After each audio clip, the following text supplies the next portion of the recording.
আসসালামু আলাইকুম। শুরু করছি মায়াবতীর ইচ্ছা পর্ব ২১। লিখেছেন ইসরাত জাহান। মায়ের সাথে করে তারেকের ছোট বাড়িতে গেল মিলি। গাড়ি থেকে নেমে সোজা চলে গেল তারেকের ঘরে। মায়া গাড়িতেই আছে। রাজ এসে বসলো মায়ার পাশে। রাজের কাঁধে মাথা রেখে তারেকের বাড়ির দিকে তাকিয়ে আছে মায়া। কলিং বেলের শব্দ বেরিয়ে চলছে। না পেরে ঘুম ঘুম ঘুম ঘুম চোখে দরজা খুলে দিল তারেক। দরজার সামনে মিলিকে দেখে চোখ যেন বড় বড় হয়ে গেল। তারেককে কিছু বলতে না দিয়ে তারেকের বুকে কিলঘুষি মারতে থাকে মিলি।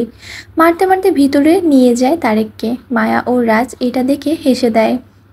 তারেককে সোফায় শুয়ে মারতে থাকে মিলি। না পেরে মিলির হাত ধরে বসে তারেক। তারপর বলে, মারছেন কেন ওইভাবে?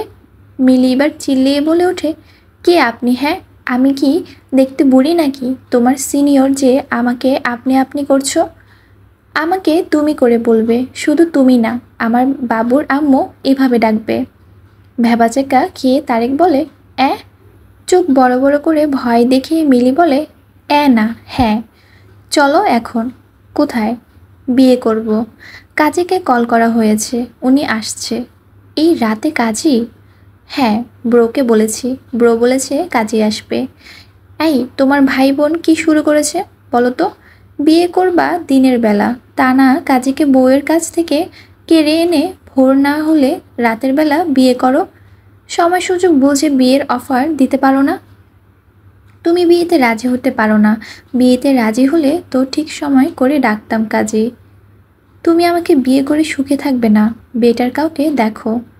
তারেকের টি শার্ট মুচড়িয়ে মিলি বলে, ওই, তোমাকে কেউ বলেছে ভাষণ দিতে? আমি এই বাড়ির বউ হয়ে থাকবো। এমনিতেও বাড়িটা খারাপ না, বেশ পরিপাটি আছে, দুজনের জন্য এনাফ। তোমার বাবা মা? তাদের কথা ভাবতে হবে না। ব্রো আর ভাবি রাজি, তাহলে টেনশন কিসের? তারা থাকতে কোনো সমস্যা নেই। শুধু তুমি রাজি হও, তা না হলে কিন্তু এই রাতে কোনো একটা লাশ বের হবে এই বাড়ি থেকে, বলে গুলি বের করলো মিলি। গুলিটা দেখে বোঝা যাচ্ছে মায়ার গুলি এটা। মায়া তার গুলিতে স্টিকার দিয়ে রেখেছে, যেটা এখন তারেক দেখতে পাচ্ছে। শুকনো ঢোক গিলে তারেক বলে, লাশ বের হবার দরকার নেই, আমার ঘরে জলজ্যান্ত মানুষ আসলেই ভালো হবে। তারেকের কথার মানে বুঝে হেসে দিল মিলি। বলে, তাহলে চলো ডাকি কাজী। চলো। মিলি দরজার কাছে যেয়ে ইশারা করে মায়া ও রাজকে। হাতের একটি প্যাকেট নিয়ে আসে মায়া ও রাজ। তারেকের হাতে দিয়ে রাজ বলে, এটা পরে আসো। তারেক গেল চেঞ্জ করতে। মিলি অলরেডি লেহেঙ্গা পরা আছে। চারজন গার্ড মিলে ধরে বেঁধে নিয়ে আসে কাজীকে। ঘুমন্ত লুঙ্গি পরা খালি গায়ের কাজী হেলতে দুলতে আসে তারেকের বাড়িতে। কাজীর এই অবস্থা দেখে রাজ বলে, আজকেও কি বলিসনি যে শাহমীর রাজ ডেকেছে? একজন গার্ড বলে ওঠে, বলেছি স্যার, ব্যাটা ঘুমে মন্ত্রীকেই ভুলে গেছে। দেখছেন, চারজন ধরে আছি আর ব্যাটা এখনো ঘুমায়। খাবার টেবিল থেকে এক গ্লাস পানি নিয়ে রাজ ছুঁড়ে মারে কাজীর মুখে। ধরপড় করে কাজী বলে ওঠে, বউ আমার, আর যাইও না বাপের বাড়ি, তোমার নামে করে দেব আমার বাকি সম্পত্তি। রাজ এবার জোরে হেসে দেয়। তারপর বলে, বেটা কাজী, তুমি আসলে একটা পাজি, মন্ত্রীর সামনে বউয়ের নাম নাও। কাজী এবার তাকালো রাজের দিকে, ভয়তে ঢোক গিলে বলে, আজকে কার বিয়ে দিতে ডেকেছেন? আমার বোনের। একটা কথা বলবো বাবা, যদি কিছু মনে না করো। রাজ মাথা নাড়িয়ে সম্মতি দিল। কাজী বলে, তোমাদের পরিবারে যার বিয়ে দাও না কেন আমাকে আগে থেকে একটু বলে দিও, কিন্তু বাড়িতে ঢুকে পাজাকলো করে এনো না, তোমাদের জন্য বউ চলে যাবে আমার। কাজের কথা শেষ হতে না হতেই সেখানে হাজির হয় রেজিস্টার এবার মায়ের দিকে তাকিয়ে ঢোক গিলে বলে, এবার কি বউ রাজি বাবা? রাজ তাকালো রেজিস্টারের দিকে, তারপর বলে, এবার বউ রাজি, তবে বর রাজি না। কি বলো বাবা, তাহলে বিয়ে হবে কিভাবে? পকেট থেকে গুলি বের করে রাজ বলে, এটা আছে কিসের জন্য? রেজিস্টার ভয়ে কাঁপতে কাঁপতে বলে, বলি কি বাবা, যারা রাজি থাকে না বিয়েতে, দোষ তো তাদের। তুমি তাদেরকে খুন করো, কিন্তু আমরা তো দোষ করিনি, আমাদের কেন মারবে? রাজ এবার করে উঠে। তারপর গার্ডদের বলে, এদের মুখ বেঁধে রাখো তো, খালি বাজে কথা বলে, বিয়ের সময় শুধু মুখ খুলে দিবে। তারেক এলো পাঞ্জাবি পরে। মিলিকে একটু ঠিক করে দিল মায়া। তারপর মিলিকে নিয়ে হাজির হলো ডাইনিং রুমে। কাজের কাজ কমপ্লিট করলে রাজ তাকালো রেজিস্ট্রারের দিকে। উনি রাজের দিকে তাকিয়ে বলে, কাগজপত্র তো রেডি নেই বাবা। কঠিন চোখে তাকালো রাজ। রেজিস্ট্রার ভয় পেয়ে বলে, ইয়ে মানে এগুলো রেডি করতে গেলে তো আগে থেকে জানা লাগে। মন্ত্রীর বাড়ির মেয়ের বিয়ে হবে, আগে জানলে না হয় কাগজ রেডি রাখতাম, কিন্তু আমি তো জানতাম না। এবার মায়া তার নিজস্ব উকিলকে কল করে বলে, রেজিস্ট্রি পেপার রেডি করুন, 1 ঘন্টার মধ্যে রেজিস্ট্রি করা লাগবে। বলি কল কেটে দিল মায়া। রাজ এবার সোফায় হেলান দিয়ে বলে, বেচারা উকিল নিজের বিবাহিত জীবন না দেখে অন্যের বিয়ের পায়তারা শুরু করবে। ঠিকই আছে, এদের জন্য আমি মন্ত্রী হয়ে বউ নিয়ে রাত বিরাতে ঘুরতেছি, এরা কেন বউ নিয়ে আরামে থাকবে। কাজী এবার সাহস করে রাজকে বলে, মনে কিছু না করলে গুরুজন হিসেবে একটা কথা বলবো বাবা। রাজ তাকালো কাজীর দিকে। কাজী বলদের মতো হেসে বলে, তোমার বউ মনে হয় তোমার দ্বারা সুখী না, তাই তো বিয়ে করতে রাজি ছিল না, এখন আবার বউয়ের কাছে পাও না বলে আফসোস করো। রাজের চোখে মুখে হিংস্রতার ছাপ দেখে মনে হচ্ছে বাঘের রূপ ধারণ করেছে। কাজী শুকনো ঢোক গিলে বলে, না মানে নিজে বউকে কাছে পাও না বলে আমাদের মতো অসহায় মানুষদেরকেও বউ থেকে দূরে রাখো। কখনো সকালের শীতের ভিতর বউয়ের কাছ থেকে দূরে রাখো, তো কখনো রাতের গরমের আভাসে বউয়ের থেকে দূরে রাখো। এভাবে চললে তো আমরা বুড়ো বয়সে বউহারা হয়ে যাব বাবা। তার থেকে তোমাকে তোমার বউয়ের মন পেতে আমি উপায় দিতে পারি। কাজীর শেষের কথাটি পছন্দ হলো রাজের। হেলান দেয়া থেকে উঠে বসে বলে, কি উপায় পাজি থুরি, আমার দুষ্ট কাজী। লজ্জা পাওয়ার ভঙ্গিমা করে হেসে কাজী বলে, আমার কাছে একজন কবিরাজ আছে, উনি বউকে কাছে পাওয়ার দোয়া দুরুদ জানেন, যেটা পানিতে ফু দিয়ে দিবে উনি। তোমার বউকে ওটা খাওয়ালে বউ আর রাতের বেলা পালাই করবে না। হো হো করে হেসে দেয় রাজ। কাজীর দিকে তাকিয়ে বলে, তোমার যেন কয়টা বাচ্চা? আগে 2টা। দুটোই তো আগের ঘরের। হ্যাঁ, 3 নম্বর বিয়ে তো 2 বছর ধরে হয়েছে, বাচ্চা নাও না কেন? এবার চুপ হয়ে গেল কাজী। রাজ বলে ওঠে, বেশি পকপক করলে আমি নিজ দায়িত্বে তোমার বউকে অন্যের গলায় ঝুলিয়ে দিব কাজী। আমার এই গুলির পাওয়ার তোমার কবিরাজের পানি পড়া কাজে লাগে কিনা দেখিয়ে দিব। কাজী এবার পুরো চুপ হয়ে গেল। আসলেই সত্যি কথা, পানি পড়া খেয়ে যা একটু বউ আছে, রাজের গুলি দেখলে বউ ওখান থেকে পালাবে। ওদের কথার মাঝে মায়ের উকিল চলে আসে। রেজিস্ট্রি পেপার নিয়ে এসে সই নিল মিলি ও তারেকের। সাক্ষী হিসেবে ছিল মায়া ও রাজ। গভীর রাতে গান বাজনার সাথে গাড়ি আসছে সর্দার বাড়িতে। ঢাকঢোল বাজতে থাকে জোরে জোরে। সবাই উঠে যায় ঘুম থেকে। ময়ের অনুষ্ঠান শেষ করে সবাই এসে যে যার মতো ঘুমিয়ে গিয়েছিল এখন উঠে পড়ে। সোনালি এখন আলাদা ঘরে ঘুমায়। মোহন সর্দার তার রুমে আছে। ঢাকঢোল শব্দে সবাই বের হয়ে এলো মোহন সর্দার এখনো আসেনি। আয়রা নিজেও এসেছে হলরুমে। ঢাকঢোলের তালে তালে নাচতে থাকে মায়া ও রাজ। গাড়ি থামার সাথে সাথে গাড়ি থেকে বের হয় মিলি ও তারেক। এদেরকে একসাথে দেখে হা হয়ে যায় সোনালি। শিয়া দৌড়ে গেল মিলির কাছে। মিলিকে জড়িয়ে বলে, ভাইয়া বলল তুমি ভাইয়ের সাথে, তাই আমরা রিল্যাক্সে ছিলাম, কিন্তু তুমি গলায় মালা নিয়ে পাশে তোমার ব্ল্যাক ডায়মন্ডকে নিয়ে আছো যে, কাহিনী কি? মিলি লাজুক হেসে বলে, তোদের বোন এখন বিবাহিত, তাই তার স্বামীকে নিয়ে এসেছি। শিয়া খুশি হয়, কিন্তু মিলির হাত ধরে এক টান দিল সোনালি। মিলির গালে চড় মারতে যাবে, অমনি সোনালির হাত ধরে মায়া। রক্তিম চোখে মায়া বলে, মেয়ে বিয়ে করে এসেছে সুখে সংসার করবে বলে, আপনার হাতে চড় থাপ্পড় খেতে নয়। সোনালি চোখ রাঙিয়ে বলে, আমার মেয়েকে আমি মারবো নাকি কি করব এটা আমার ব্যাপার, তুমি মাথা ঘামাবে না। ব্যাপারটা একান্ত আপনার হলে আমি ইন্টারফেয়ার করতাম না, কিন্তু এখানে আমার ভাইয়ের ব্যাপার।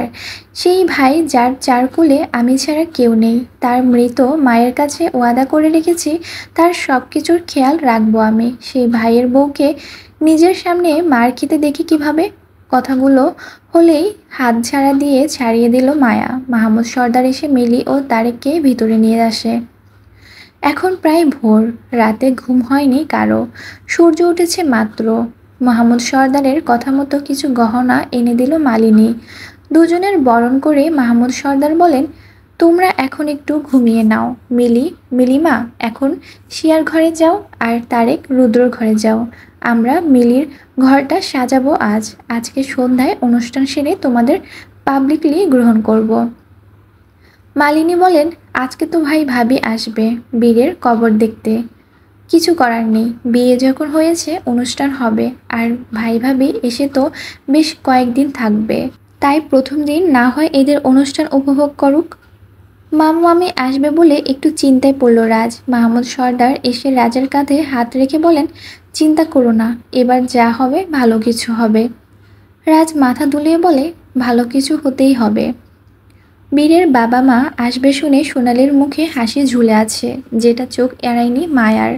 সবার দিকে তাকানোর পর মায়ার চোখ গেল আয়রার দিকে। আয়রা নিজেও হেসে দেয়।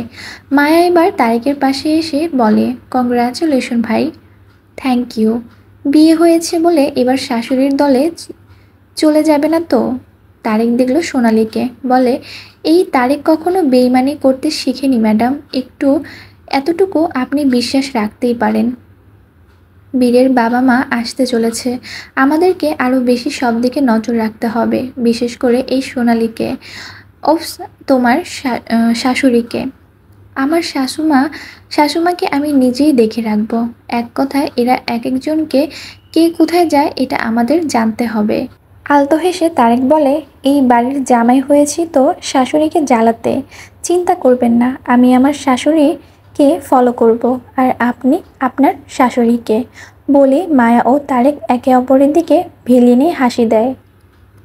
চারিদিকে তাজা ফুলের সুগন্ধ ছড়িয়ে পড়েছে। সর্দার বাড়ি এখন আনন্দে মেতে উঠছে। মিলিকে সাজিয়ে দিচ্ছে পার্লারের লোকজন। পাশে বসে আছে মিলির বান্ধবীরা। ভালোবাসার মানুষকে পেয়ে মিলির মুখের আনন্দের ছাপ স্পষ্ট। তারেককে নিয়ে ব্যস্ত আছে পিয়াস। মৌ এসেছে আজ, মায়ার সাথে বসে গল্প করছে এখন। ফোলানো পেটের উপর হাত রেখে খাটে হেলান দিয়ে শুয়ে আছে মৌ। মায়া ড্রেসিং টেবিলের সামনে বসে নিজেকে সাজাচ্ছে। কিছু একটা ভেবে মৌ বলে, আচ্ছা আপু, বীরের বাবা এতগুলো মাস পর কেন আসবে? বীর মারা যাওয়াতে আসেনি, এটা সময়ের সাথে টিকিট পাবে না মানলাম, কিন্তু এরপরও তো কয়েক মাস গেল, তাহলে আসেনি কেন? মুখে ব্লাশ করতে করতে মায়া বলে, নট শিওর, কিন্তু মিসেস সোনালীর ভাবগতি অন্যরকম। হতেও পারে আমাকে আর মন্ত্রীমশাইকে নিয়ে বীরের বাবা মায়ের কানে পরামর্শ দিল। ওনার ছেলে যে আমার জন্যই আত্মহত্যা করেছে, এটাই তো চিন্তা আমার। বুঝতে পারছি না ওনারা তোমাকে কোন নজরে দেখবে। যে নজরেই দেখুক না কেন, এই মায়ার সাথে পারবে না। প্রতিটি পদক্ষেপে মায়া তার প্রতিপক্ষকে হার মানিয়ে দিবে। বলি রহস্যের হাসি দিতে থাকে মায়া। মৌ নিজেও সামিল হয় মায়ার এই হাসির সাথে।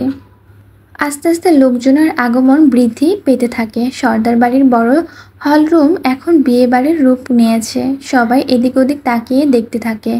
মিলি ও তারেককে বসিয়ে রাখা হয়েছে তাদের স্টেজে। সবাই এসে কংগ্রেস করতে থাকে। মোহন সর্দার বসে আছেন একটি চেয়ারে, তার পা অচল হয়ে আছে। সোনালি যখনই তারেক আর মিলির দিকে তাকায় তখনই ক্ষিপ্ত হয়। এই ছেলে এমনি তার পছন্দ না, এখন আবার তার মেয়ের সাথে জড়িয়েছে, ভাবতেই বিরক্ত লাগছে তার। আয়রা একটি স্লিভলেস হাতার লেহেঙ্গা পরেছে। ঠোঁটে বিয়ের আনন্দের হাসি ফুটিয়ে সিঁড়ি দিয়ে নামতে থাকে। উদ্দেশ্য মোহন সর্দারের কাছে যাওয়া। নার্স হয়ে তো তার পেশেন্টের কাছেই যাবে। সোনালি সিঁড়ির দিকে তাকাতেই এই দৃশ্য দেখে আরও তেতে ওঠে। একবার আয়রা তো আরেকবার মোহন সর্দারের দিকে তাকালো। মনে মনে বলে, অচল হয়েও বুড়ো মেয়ে পটানো ছাড়ল না, এখনও যুবতী নার্স পায়, যত সব আদিক্ষেতা। আদ্র এসেছে আজ সর্দার বাড়িতে। উদ্দেশ্য ছিল মোহন সর্দারকে দেখতে। সেই সূত্রে মিলির বিয়ের অনুষ্ঠান উপভোগ করতে থাকে আদ্র। বাড়ির ভিতরে সবকিছু খুঁটিয়ে খুঁটিয়ে দেখতে থাকে আদ্র। আয়রার দিকে তাকাতেই আয়রা মুচকি হেসে চলে যায় মোহন সর্দারের কাছে। নীল রঙের জর্জেট শাড়িতে নিজেকে সাজিয়ে তুলেছে শিয়া। সিবলেস হাতা হওয়ার শিয়ার কাঁধ স্পষ্ট বোঝা যাচ্ছে। এদিকে জর্জের শাড়িতে পেটের কিছু অংশ দেখা যায়। এইসব কিছু চোখ এড়ায় না আদ্রর। আশেপাশে তাকিয়ে দেখতে পেল দুই এক ছেলে মিলে শিয়াকে দেখছে। নিজের হাত মুঠ করে রাখে আদ্র। এদিক ওদিক দেখে সরে যায় সেখান থেকে। একটি বাচ্চা এসে শিয়াকে বলে, আপু, তোমাকে একজন ডেকেছে, তোমার রুমে এখন সে।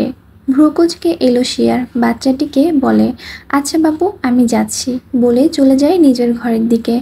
ঘরের ভিতর আসতেই পিছন থেকে খট করে দরজা বন্ধ হওয়ার শব্দ পায় শিয়া। পিছনে তাকিয়ে দেখে আদ্র দাঁড়িয়ে। শিয়া বলে ওঠে, আপনি ডেকেছেন আমাকে? আদ্র কোনো কথা না বলে শিয়ার হাত ধরে দেওয়ালে চেপে ধরে। শিয়া ঘাবড়ে যায়। আদ্রের চোখ মুখ হিংস্রতা স্পষ্ট।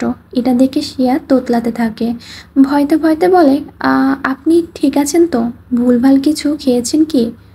এক আঙ্গুল শিয়ার ঠোঁটের উপর রেখে কানের কাছে ফিসফিস করে আদ্র বলে, হুশ, এসব কি ড্রেস পরেছ তুমি? তোমার গোপনীয়তা বজায় রাখতে শেখো বলে দিলাম, না হলে কিন্তু অবৈধ নজরে ছাড়খাড় হয়ে যাবে।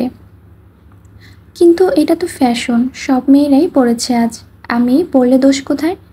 শিয়ার কথায় রাগ বাড়ল আদ্রর। শিয়ার দুই কাঁধ শক্ত করে ধরে হালকা চোখ মুখ কুচকে আসে শিয়ার। আদ্র বলে ওঠে, ফ্যাশন মানে নিজেকে উন্মুক্ত করে পরিবেশন করা না। আর সব মেয়েদের দিকে আমার চোখ চায় না যে আমি তাদেরকে দেখতে পাবো। আমার চোখ যার দিকে আমি তাকেই ঠিক রাখতে চাই। নিজেকে পরিপূর্ণ ঠিক করে তারপর বাইরে আসবে বলে দিলাম, না হলে তোমার ভাইয়ের সামনে থেকে তুলে নিয়ে যাব। ভালোবাসার মূল্য কিন্তু তোমার ভাইও দিতে জানে। আফটার অল সেও তার মায়াবতীকে কিডন্যাপ করেই বিয়ে করেছে বলেই বের হয় যায় আদ্র। শেষের কথাগুলো শুনে খুশি হয় শিয়া। ঠোঁটের কোণায় হাসির রেখা দেখা দেয় তার। আদ্রর চোখ শুধু তার দিকে। এতেই তো স্পষ্ট যে আদ্র তাকে ভালোবাসে। একসাথে মিলে সবাই আনন্দে মেতে উঠেছে। শিয়া শাড়ি পাল্টে এসেছে। এখন তাকে দেখে আদ্র আর কোনো রিয়েক্ট করেনি এবং মিষ্টি এক হাসি উপহার দেয়। বিয়েতে নাচ গানের আয়োজন করা হয়েছে। কিছু কপতি মিলে নাচতে থাকে স্টেজে। ওদের সাথে তাল মিলিয়ে আজ নাচ করছে মায়া ও রাজ। বেশ কিছুক্ষণ এভাবে চলতেই হঠাৎ গান বন্ধ হয়ে যায়। মিউজিক বক্সের দিকে তাকাতেই সবাই দেখে মালিনী সেখানে দাঁড়িয়ে আছে। গান বন্ধ করে দিয়েছে সে। তারপর খুশি হয়ে ছুটে যায় সদর দরজার দিকে। সবার চোখ এখন সেদিকে। সদর দরজা দিয়ে প্রবেশ করে রাজের মামা বিভান ও মামি রাজিয়া। মালিনী এসে জড়িয়ে ধরে তাদের। মিস্টার বিভান এসে হ্যান্ডশেক করে মাহমুদ সর্দারের সাথে। রাজ নিজে এসে জড়িয়ে ধরে তার মামাকে। রাজকে ছেড়ে এবার তাদের চোখ যায় মায়ার দিকে। মায়া নিজেও তাকিয়ে আছে মিস্টার বিভানের দিকে। মৌ আটকে আছে। লোক সম্মুখে কিছু বলে না বসে। আর মায়া নিজেও তো ছেড়ে দেওয়ার পাত্রী না। রকচটা হয়ে অঘটন না করলেই হয়। মিস্টার বিভান ও মিসেস রাজিয়া এসে দাঁড়ালো মায়ার সামনে। হালকা হেসে বিভান বলেন, তুমি আমাদের রাজের বউ? বিভানের দিকে তাকিয়ে মায়া বলে, জি, আমি শাহামির রাজের ওয়াইফ মেহেরুন জাহান মায়া। রাজিয়া এসে জড়িয়ে ধরে মায়াকে। মায়ার থুতনিতে হাত রেখে বলে, তোমার রূপে আসলে মায়া আছে, তাই তো এই মায়াবতীর রূপে জ্বলে পুড়ে যায় হাজারো পুরুষ। মায়া খোঁচা দেওয়া কথাটি বুঝতে পারে। রাজিয়ার দিকে তাকিয়ে মায়া নির্লিপ্ত কণ্ঠে বলে, পুরুষদের নজর দোষ থাকলে আমার রূপের আর কি আসে যায় বলুন? আমার রূপ তো আমি বানিয়ে আনিনি। কথাটি যে বীরের উদ্দেশ্যে বলা, এটা রাজিয়ার মস্তিষ্কে খুব ভালোভাবে সেট হয়ে যায়। মায়া রাজিয়াকে ভালোভাবে স্ক্রল করতে থাকে। হঠাৎ রাজিয়ার হাতের দিকে সে চোখ আটকে যায়। রাজিয়ার বাম হাত উঁচু করে অনামিকা আঙ্গুলে তাকিয়ে বলে, এই আংটিটা আপনার? রাজিয়া হালকা হেসে বলে, হুম, আমার না, তোমার শাশুড়ির। মালিনী আমাকে গিফট করেছে, আমার খুব ভালো লাগে তাই। বলতে পারো তোমার শাশুড়ির শখের আংটি আমি নিয়ে নেই। মায়া এবার কঠিন চোখে তাকালো মালিনীর দিকে। এই আংটি সেদিন শাহানা পারভিনের মাথায় আঘাত করার সময় দেখেছিল মায়া। মায়ার হাত পা কাঁপছে।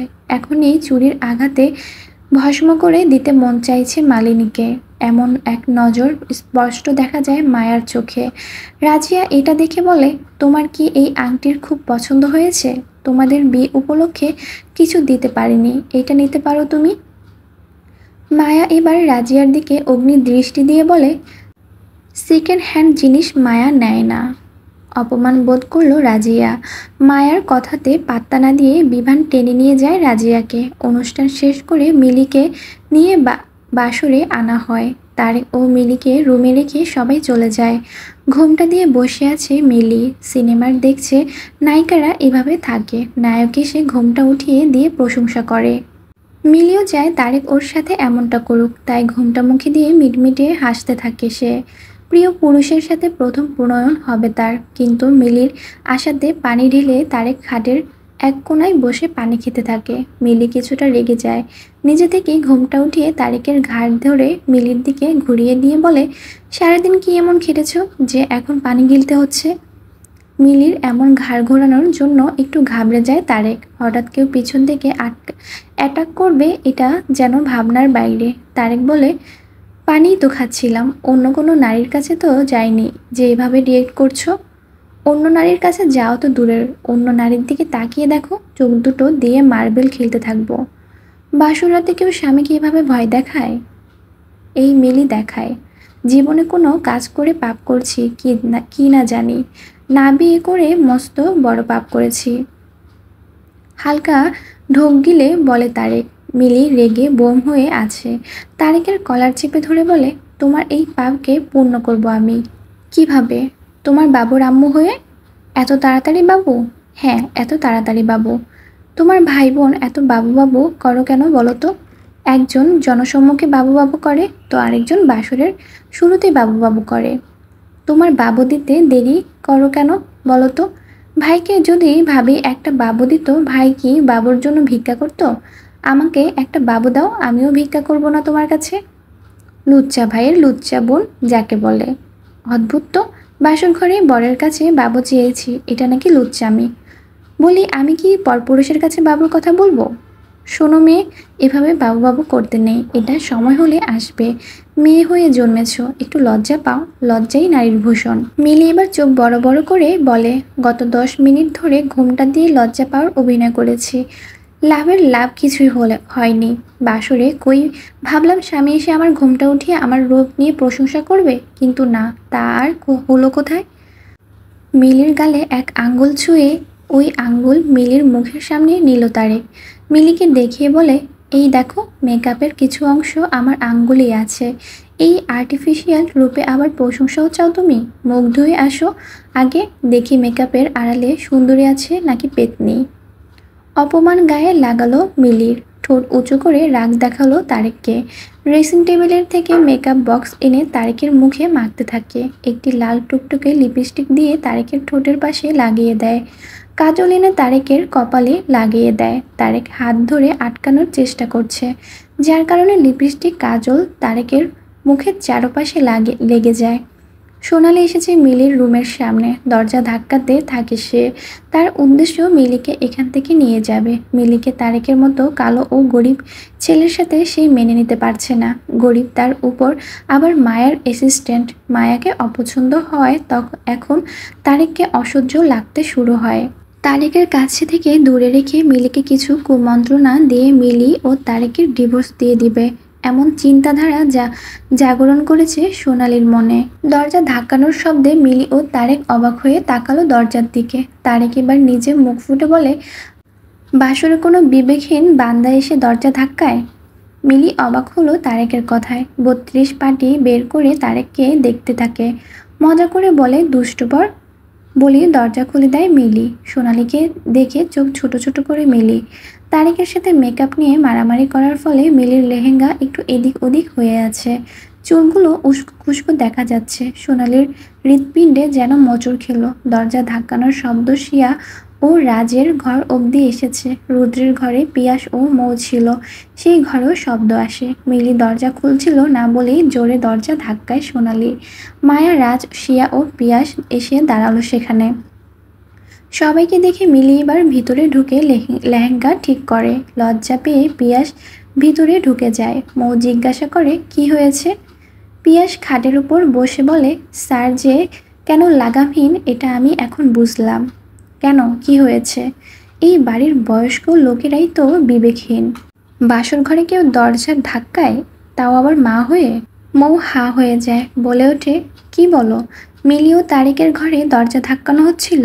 হ্যাঁ, কোনো মা পারে এমন করতে? বাসরে মেয়ের মা এসে দরজা ধাক্কাচ্ছে, ছি, কি লজ্জা। হেসে দেয় মৌ। পিয়াস লাইট অফ করে দেয়। শাশুড়িকে দেখে কিছুক্ষণ হা হয়েছিল তারেক। মায়া হালকা হেসে বলে, মেয়ের বাসরে শাশুড়ি কি করে? মেয়েকে মিস করছিল নাকি জামাইকে, নাকি পুরো বাসরের সিনটাকে। মায়ের এমন কথা শুনে রেগে গেল সোনালি। মিলির হাত ধরে বলে, অনেক হয়েছে আমার আড়ালে প্রেম বিয়ে, এখন আমি যেটা বলবো সেটাই করবে। চলো আমার সাথে আমার ঘরে।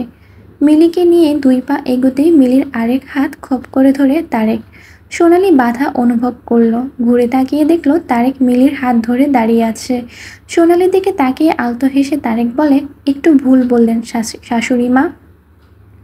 তারেকের মুখে শাশুড়ি মা যেন বিষের মতো লাগলো সোনালির কাছে। চোখ রাঙিয়ে তাকালো তারেকের দিকে।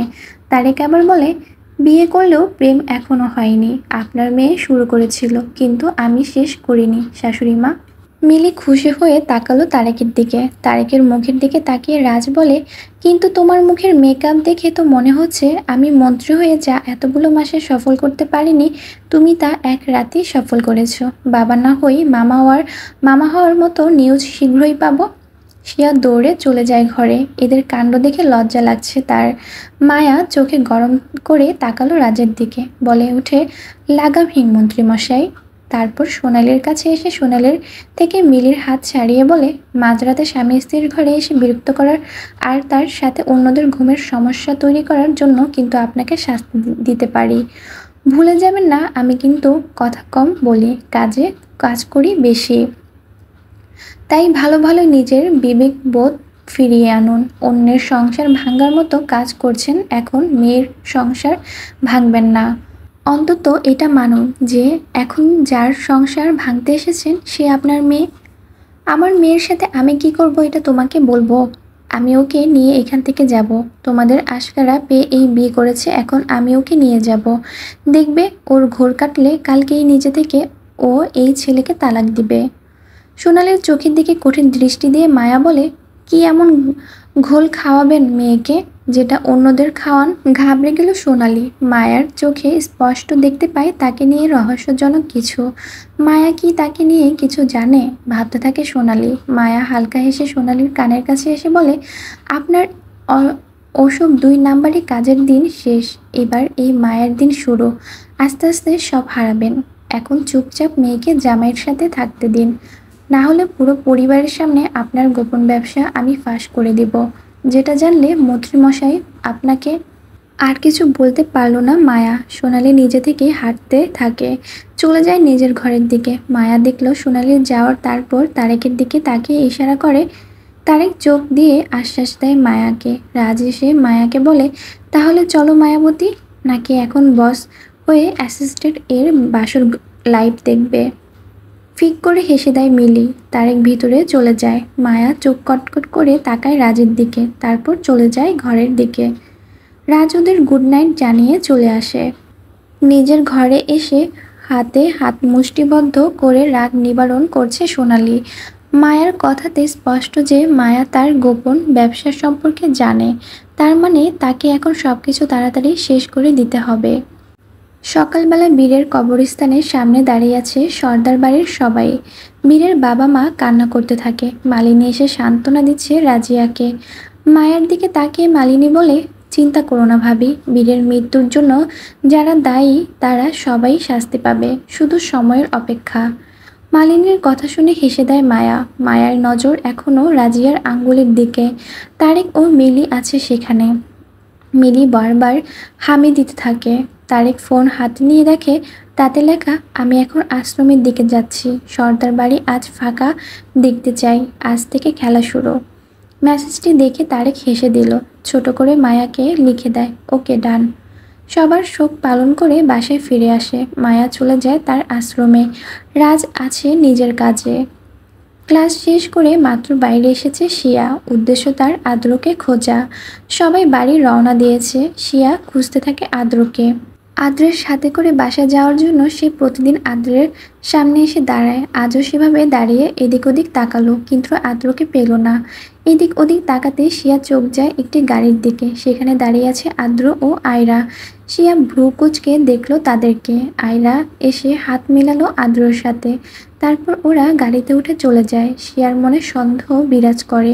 কি করতে চাইছে এরা? এটা দেখার জন্য শিয়া নিজেও একটি অটো ধরে। এই কয়েকদিন আদ্রের সাথে যাওয়া আসা করার জন্য নিজের গাড়ি নিয়ে আসে না শিয়া। তাই আজ অটনিতে হলো তার। গাড়ি এসে দাঁড়ালো একটি ফ্ল্যাটের সামনে। শিয়া নিজেও এসে সেখানে দাঁড়ালো। আদ্র ও আয়রার পিছন নিতে থাকে। আদ্র ও আয়রা এসে ঢুকলো একটি রুমে। তারপর দুজনে কথা বলতে শুরু করে। আদ্র একটি ড্রয়ার খুলে আয়রাকে মোটা অঙ্কের টাকা দিয়ে বলে, আর মাত্র কিছুদিন, তারপর আমাদের উদ্দেশ্য সফল হবে। মোহন সর্দার ও সোনালী সর্দার শেষ হয়ে যাবে। আয়রা তাল মিলিয়ে বলে, ইয়েস স্যার। বেচারি সোনালী কত চেষ্টা করে আমাকে মোহন সর্দার থেকে দূরে রাখার, কিন্তু আমি তাকে এখন মোহন সর্দারের ঘর থেকে আলাদা রেখেছি। আপনার দেওয়া মেডিসিন মোহন সর্দারের পুশ করে মোহন সর্দারকে আরও অসুস্থ করেছি।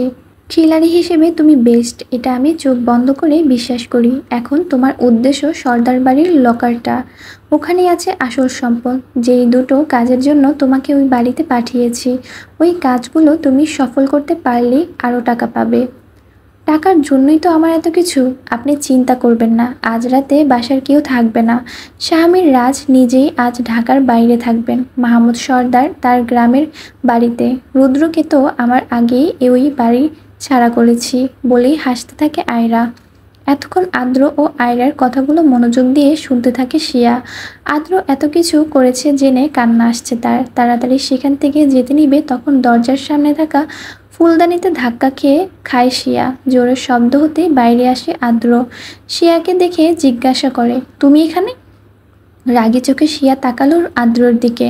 তারপর রুমের ভিতর আয়রাকে দেখে বলে, এখানে না আসলে তো জানতেই পারতাম না আমাদের বাসার এসব কিছুর পিছনে আপনারাই আছেন। পকেটে হাত গুজে আদ্র বলে, এখন জেনে গেছো তো কি করবে? এক্সপোজ করব আপনাদের, ফিরিয়ে নিয়ে আসবো রুদ্র ভাইকে। আমার বোনটা শুধু শুধু কষ্ট পেয়েছে। ও এসব ট্রমা নিতে পারেনি বলে বাইরে বাইরে ঘুরছে এই কয়েক মাস। ও বাড়ির বাইরে শুধুমাত্র আপনাদের জন্য। ঘৃণা হচ্ছে আপনাদের। বলি শিয়া বের হতে নিলে আদ্র শিয়ার হাত ধরে ঘরে নিয়ে আসে। শিয়া কিছু বলতে যাবে তার আগে শিয়ার শরীর পিছন থেকে ঘুমের ইঞ্জেকশন দিয়ে দেয় আয়রা। শিয়া সাথে সাথে নিস্তেজ হয়ে পড়ে। আদ্র শিয়াকে কোলে করে নিয়ে বলে, আমি ওকে আমার সিক্রেট হাউজে যাচ্ছি। তুমি আজ তোমার কাজটি ঠিকভাবে করো। Okay sir. বলে আয়রা চলে যায় সর্দার বাড়ির দিকে। শিয়াকে গাড়িতে উঠিয়ে শিয়ার মুখের দিকে তাকিয়ে আদ্র বলে, আমার জীবনের দুইটা উদ্দেশ্য, এক তোমাকে পাওয়া, আর 2 নাম্বার আমি সফল না করলেও তোমার ভাবে করবে। বলেই শিয়ার কপালে হাত দিয়ে চুলগুলো সরিয়ে দেয় আদ্র। ড্রাইভ করতে থাকে নিজের বাড়ির দিকে। আজ সর্দার বাড়ি পুরো নিস্তব্ধ। রাজ ঢাকার বাইরে গেছে। মাহমুদ সর্দার গ্রামে গেছেন বাবার কবর জিয়ারত করতে। সোনালী তার মতো ঘরে আছে, আর মোহন সর্দার নিজেই অচল। মালিনী বসে আছে নিজের রুমে। ফোনে বিভান ও রাজিয়ার সাথে কিছু কাজ করছিল। ওরা ওদের বাড়িতে আছে। হঠাৎ রুমের লাইট বন্ধ হয়ে যায়। মালিনী ফোনের লাইট অন করতেই সামনে দেখতে পায় মায়াকে। মায়ার মুখের ভয়ঙ্কর হাসি দেখে একটু ঘাবড়ে যায় মালিনী। মায়া ধীরে ধীরে মালিনীর দিকে এগোতে এগোতে বলে, ভয় পাচ্ছেন কেন শাশুমা? মালিনী এতক্ষণ পিছিয়ে যেতে থাকে। মায়ের মুখের এমন কথা শুনে পা থেমে যায়। নিজেকে একটু শক্ত রেখে বলে, আমি ভয় পাচ্ছি না। এভাবে অন্ধকারে হুট করে আমার রুমে এসেছো কেন? বারে শাশুমা আর বৌমার কি কোনো কথা থাকতে পারে না? তোমার সাথে কথা বলার ইচ্ছা আমার নেই, কিন্তু আমার যে আছে। এই মায়ার যে অনেক ইচ্ছা, আর সেই ইচ্ছা মায়া নিজে পূরণ করে। বলেই মায়া মালিনীর চারপাশে ঘুরতে থাকে। মালিনী বিরক্ত বোধ করে বলে, কি বলতে চাও বলো? মায়ার সোজা প্রশ্ন, আমার মাকে মারতে চাওয়ার কারণ? মালিনী ভ্রু কুঁচকে নেয়। বলে ওঠে, তোমার মাকে কোথায় মারলাম? সে তো তোমার বাসায় দিব্যি আছে। আলতো হাসে মায়া। মালিনী যে হাসির কথা বলছে এটা মায়া বুঝতে পারে। হো হো করে হেসে দেয় মায়া। হাসতে থাকে অনেক। মায়ার এই হাসি ভয়ানক কিছু প্রকাশ করছে। মালিনী নিজে এবারে ঘামতে থাকে। মায়া এবার রক্তচক্ষু করে বলে, আমার আসল পরিচয় আপনি জানেন, আর তাই তো আপনার ভাই ভাবিকে এখানে ডেকেছেন আমার বিনাশ করতে। কিন্তু শাশুমা, আপনি তো এটা পারবেন না। এই মায়া তার ইচ্ছার বাইরে কিছু করতে দেয় না। বলে ফুলদানি নিয়ে সোজা মালিনীর মাথায় আঘাত করে। ব্যালেন্স হারা হয়ে যায় মালিনী। মালিনী পড়ে যায় নিচে। উঠে দাঁড়ানোর পর এই মায়াকে অ্যাটাক করবে ঠিক তখন মায়া মালিনীর হাত ধরে মুচড়িয়ে বলে, আমার মাকে খুন করার প্ল্যান, মিসেস সোনালির এই বাড়িতে এন্ট্রি, এই সব কিছুতে আপনার হাত আছে, এটা আমি খুব ভালোভাবেই জানি। এখন আপনাকে এর জন্য ভুগতে হবে। আমার মায়ের জায়গায় আমি আপনাকেও পৌঁছে দিতে চাই শাশুমা। বলেই মালিনীর ফ্লোরে ফেলে দিয়ে তার পায়ের হকি স্টিক দিয়ে আঘাত করে মায়া। মালিনী চিল্লিয়ে উঠে, কিন্তু কেউ আসে না, আসার উপায় নেই। সোনালি ও মোহন সর্দারের খাবারে ঘুমের ওষুধ মেশানো ছিল। মিলি আজ তারিকের সাথে তার বাসায়। কেউ আসবে না মালিনীকে বাঁচাতে। মালিনীর মুখে বালিশ চাপা দিয়ে দিতে থাকে মায়া। মালিনী ছটফট করতে থাকে। একসময় অজ্ঞান হয়ে যায় মালিনী। মালিনীর পালস চেক করলো মায়া, এখনো জীবিত। হালকা হেসে জোরে ডাক দিল আয়রাকে, বলে ভিতরে আসো। আয়রা ভিতরে আসতেই মায়া বলে, ওনাকে এমন ট্রিটমেন্ট দাও যাতে মোহন সর্দারের থেকেও করুণ অবস্থা হয়। মায়ার আদেশ পেয়ে মালিনীকে নিয়ে যেতে থাকে আয়রা। হলরুমের কাছে আসতেই গ্লাস ভাঙার আওয়াজ পায় মায়া ও আয়রা। মায়ার সামনে তাকিয়ে দেখতে পায় হিয়াকে। হিয়ার হাত পা কাঁপছে। আজকেই ফিরেছে সে। মনটা পরিবারের জন্য ছটফট করতে থাকে। বাড়িতে এসে দেখতে পায় তার মাকে নিয়ে আয়রা ও মায়া এসব করছে। হিয়া ছুটে আসে মালিনীর দিকে। মালিনীকে ছাড়ানোর চেষ্টা করে হিয়া। বারবার বলতে থাকে, আমার মাকে ছেড়ে দাও। আমার মা কি করেছে? হিয়াকে সরিয়ে দেয় মায়া। তারপর বলে, কি করেনি তোমার মা? ওই বীরকে দেশে এনেছিল তোমার মা। আমার আর মন্ত্রীমশাইকে আলাদা করতে পায়তারা করেছিল তোমার মা। আমার জীবন নষ্ট করতে চায় তোমার মা। আমি কি ছেড়ে দিব? কাউকে ছাড়বো না আমি। সব কয়টাকে শেষ করে দিব। আমার আর আমার মন্ত্রীমশাইয়ের জীবনে যে আসবে সবাইকে শেষ করে দিব। দূরে সরে যাও তুমি। হিয়া এবার চিল্লিয়ে বলে ওঠে, পাগল হয়ে গেছো তুমি? তুমি একটা সাইকো, উন্মাদ। আমার মাকে মারতে চাও তুমি। আমি তোমার কথা পুরো পরিবারকে জানিয়ে দিব। সেই সুযোগ তুমি পাবে না। মায়ার এই কথার মধ্যে আয়রা পিছন থেকে হিয়াকে একটি ইঞ্জেকশন পুশ করে দেয়। সাথে সাথে হিয়া অজ্ঞান হয়ে যায়। হিয়াকে ধরে নেয় মায়া। আয়রাকে বলে, তুমি ওনাকে নিয়ে যাও, আমি হিয়াকে দেখছি।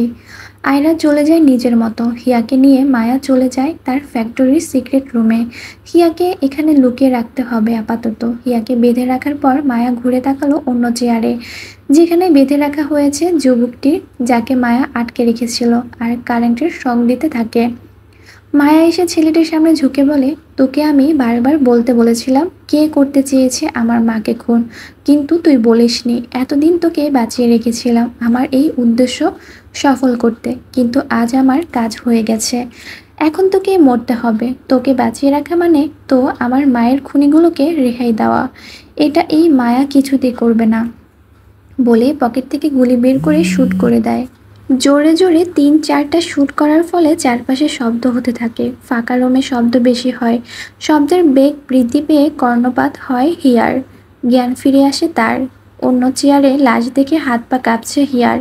জোরে চিৎকার করে উঠে বলে, এভাবে আর কত? তুমি একজন খুনি। আমার ভাই তোমাকে ছাড়বে না। আমার মাকে মেরেছো তুমি। ভাইয়ার জানতে পারলে তোমাকে শেষ করে দিবে। মায়া চোখ বড় বড় করে তাকালো হিয়ার দিকে। হালকা হেসে বলে, কে জানাবে তোমার ভাইকে? এমন কেউ তো নেই যে জানবে আর জানাবে। তুমিও তো আমার কাছে বন্দি। জানো তো হিয়া, এই সিক্রেট রুমটার ব্যাপারে কেউ জানে না। এখানে আসার রাস্তাও কেউ বের করতে পারবে না, কারণ এটা তো মায়ার চাল। এই মায়ার ইচ্ছার বিরুদ্ধে চললে তার জীবন দ্য এন্ড হয়ে যাবে। Mind it. বলেই হিয়ার মুখে ট্যাপ লাগিয়ে চলে যায় মায়া। বাইরে আসতেই দেখে তারিক ও তার গার্ড। তারিককে দেখে মায়া বলে, নতুন বিয়ে করেছো, বউকে রেখে এভাবে বাইরে আসা কি ঠিক? বউকে ঘুমের ওষুধ খাইয়ে এসেছি। এখন আপনার মিশনে আপনার সঙ্গ দেওয়ার আমার দায়িত্ব। মায়া আলতো হেসে গাড়ির দিকে যেতে থাকে। গাড়ির দরজা খুলে মায়া বলে, লাশটা কবর দিয়ে রুমটা পরিষ্কার করো। হিয়া আবার ডাস্ট অ্যালার্জি আছে। ও অনেস্ট, ওকে শাস্তি দিতে চাই না। ওই রুমের পরিবেশটা বদলে দাও। যে কয়দিন আমি আমার মিশনে থাকবো সে কয়দিন ওকে ওখানে আটকে থাকতে হবে। ওর কোনো কিছুতে কমতি রাখবে না, কিন্তু ওকে বুঝতে দিবে না আমরা ওর ক্ষতি করব না। তারেক মাথা নাড়ালো। মায়া তারেকের দিকে তাকিয়ে বলে, তোমাকে কষ্ট দিতে চাইনি, কিন্তু আমার জীবনের উদ্দেশ্য যে আমার মা দাদুর হত্যাকারীদের শাস্তি দেওয়া। আমার থেকে আমার মন্ত্রীমশাইকে কেড়ে নিতে এখন অনেকে উঠে পড়ে লাগবে। এটা যে আমি হতে দিতে পারি না।